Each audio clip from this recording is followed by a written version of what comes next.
I'm currently revisiting my My Little Pony fixation.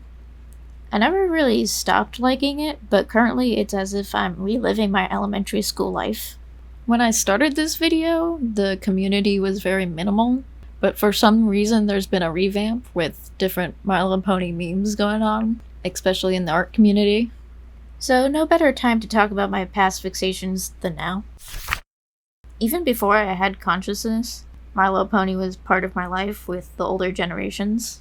But Generation 4, as we all know, is the most impactful one. It was love at first sight. I can literally remember watching the first episode for the first time, which made the internet 100 times worse. If you know, you know. I was really cringy, but I wouldn't change Little Sandwich one bit.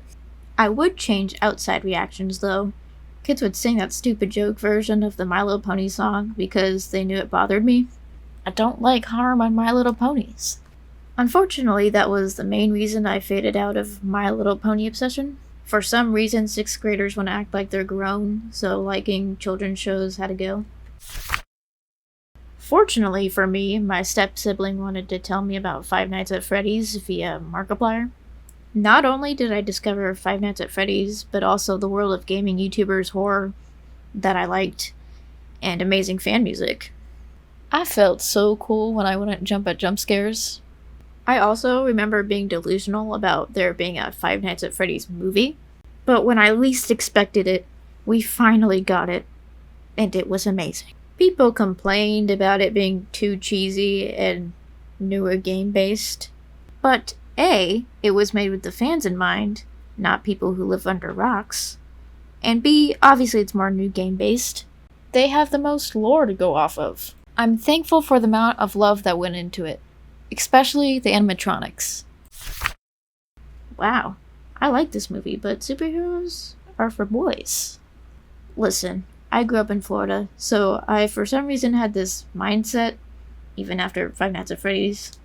My stepmom rented the movie, clearly for her kids, but I was the only one paying attention. I had seen Spider-Man, but that's Spider-Man. I remember when my or their grandma was gonna take them to see Civil War because they were like, oh, I guess you can come too if you want. And I did. From then on, I was an even bigger nerd. One time in my math class, a kid looked at me with all my Guardians of the Galaxy merch and comic and told me to calm down. I said no. Unfortunately, by the time the third one was out, the one I waited so long for, I was over it. But I recently watched it, and it was so good. I literally cried. By now, there's a trend of unlikely friends fighting evil with the power of friendship, which leads me to my next interest, which was so strong, but I don't really know what to talk about for it. During gym dodgeball, I would read the book. Surprise, surprise, I was too scared of dodgeball. I even traveled to the city to go to the horror convention to meet some of the cast. Didn't age that great.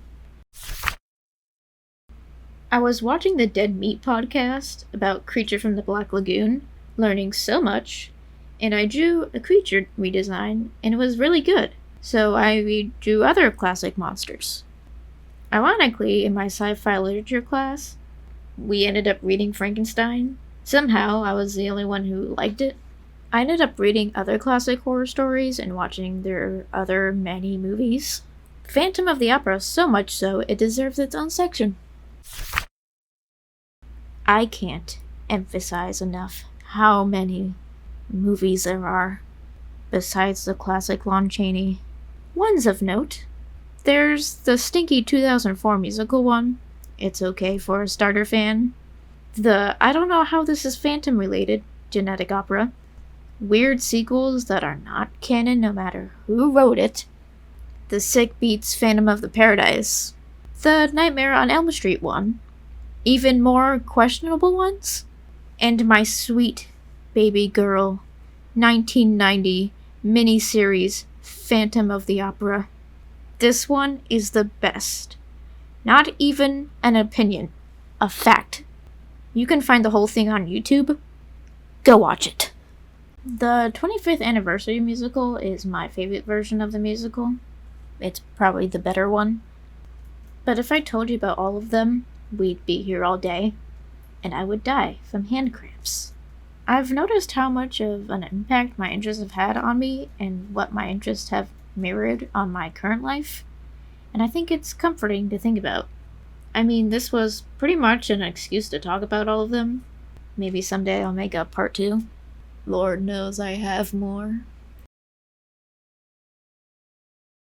Five Nights at Freddy's. Wanted to tell me about Five Nights at Freddy's. Not only did I discover Five Nights at Freddy's, but also the world of gaming YouTubers. Okay, that was not. I'm thankful for the amount of love that went into it. And I drew a creature to visit it. But if I told you about all of the. Why am I dyslexic? And it was really good. So I redrew other. I can't read.